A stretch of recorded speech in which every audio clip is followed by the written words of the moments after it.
has a great testimony, and I think sometimes the best way to connect is to connect with somebody who's just walking through it right now. So please give a welcome to Darrin, and thank you for coming.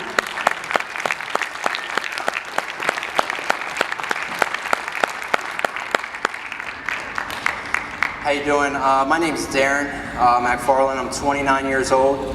A little bit about myself is I'm from Edgewood, Maryland. I grew up in a rough home. Both my parents were deaf, so they couldn't hear. I have 2 brothers and a sister.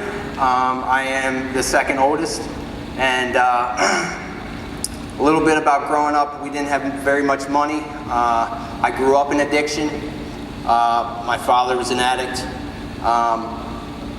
Some of the things that I grew up to, was accustomed to, was opening a refrigerator with no food. So at a very young age, survival instincts kicked in.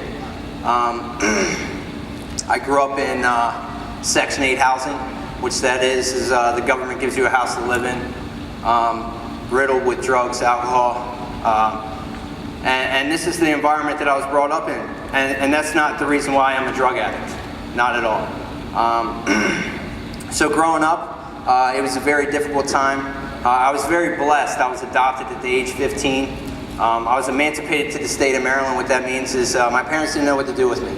So my aunt and uncle took me in, and I moved to York County, Pennsylvania, Delta, small town, middle of nowhere. So it was a very different culture, should I say. My family sat down and ate for dinner, said grace, went to church, these kind of things. I was always, I'd go to like these Baptist churches on Sundays as a kid. They'd pick you up on a van, and I'd go there just for the mere fact of there was food there. And this is how I was raised. You know, and I was adopted, and I was adopted into a loving home. I was given all the benefits of life that could be offered. My parents love me. They're still a part of my life today. Somewhere in this course, I like to go out with my friends. I drank alcohol, I smoked weed, and I didn't think there was anything wrong with that. And it progressed into other things. And what my life looked like at the age of 24 years old, prior to 24 years old, I was homeless, in trouble with the law. I was not raised to be this type of person. I won't go into details, but I was in a very dark place. At the age of 24, I was also had a child. He's 5 today. His name's Tyson. And really, this is what my testimony is about. I've been in Teen Challenge since March of 2018 of this year. October, and what Teen Challenge has done for me is give me a relationship with God, with Jesus Christ, you know, and to let me know that I am loved and that I am accepted and that there is hope. Since I was 19 years old, I've tried to stop the ways that I was living in a sinful world. And I could never really get my hand on it because I always try to do it on my way. And my way never works. My way leads me into jail, homeless, and poverty, you know. And I had a child at 24. And with Teen Challenge, I went into Teen Challenge. I went into the 30-day program, and just the mere of just to escape, just to get away and try to get my mind right. And the long-term program, what that is a faith-based program, and it caught my appeal. And you know, I was saved in 2013. I said I was a Christian, but I really wasn't. I wouldn't open my Bible. I'd still do what I wanted to do, and I didn't develop a relationship with God. And what Teen Challenge has done for me is it gave me that time to build a relationship with God. Because you know, I can talk the talk, I can walk the walk, but if I don't have a relationship with God, then I'm merely hopeless. Because without His love, I am nothing. And so October 1st, it was about lunchtime. I get a phone call. Well, my kid's mother calls up the Teen Challenge and says, your son's been in an accident. So October 1st, she comes up, she picks me up when we go to Johns Hopkins University in Baltimore, Maryland.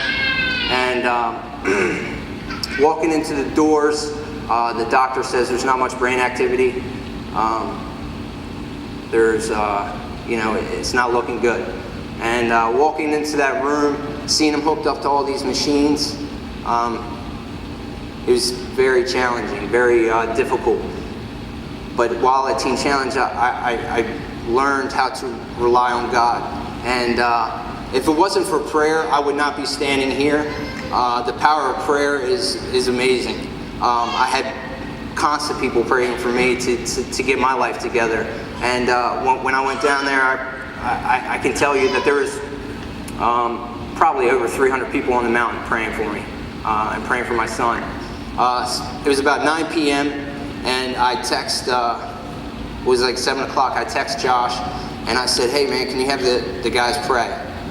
And I'm in this room and I'm praying with my son and believers, non-believers, family that doesn't believe but sees the change in me. At 9 o'clock he went in to undergo more testing. At 11 p.m. The doctor came back and said there's brain activity. Blessings that happened. He's a little sore, but brain activity's there. He'll have to go testing weekly and things like that, but he's okay. And in that struggle, there's other things going on at home. She's not doing very well, and it was very challenging. And if I didn't have a relationship with God, if I didn't seek God with all my heart, I wouldn't be here. I wouldn't be able to stand in that hospital room. People that didn't really like me, seeing a change, and it's not me, it's not my doing, it's what God's love can do, and the power of prayer. And as long as I seek, and as long as I pray, and as long as I keep one foot in front of the other, God's going to deliver. And God's will is a lot better than mine. I had the opportunity to stay home, but I chose to come back to Teen Challenge.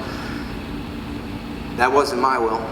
That wasn't my doing, because I would much rather be at home than in Teen Challenge. But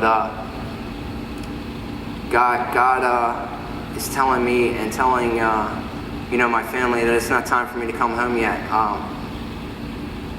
I just want to, encourage people that there is hope. No matter where you're at in life, I've been at the lowest of lows, and I know I feel this sense of love and entitlement because I belong to Jesus Christ. And for that, I just want to thank you guys and enjoy your evening.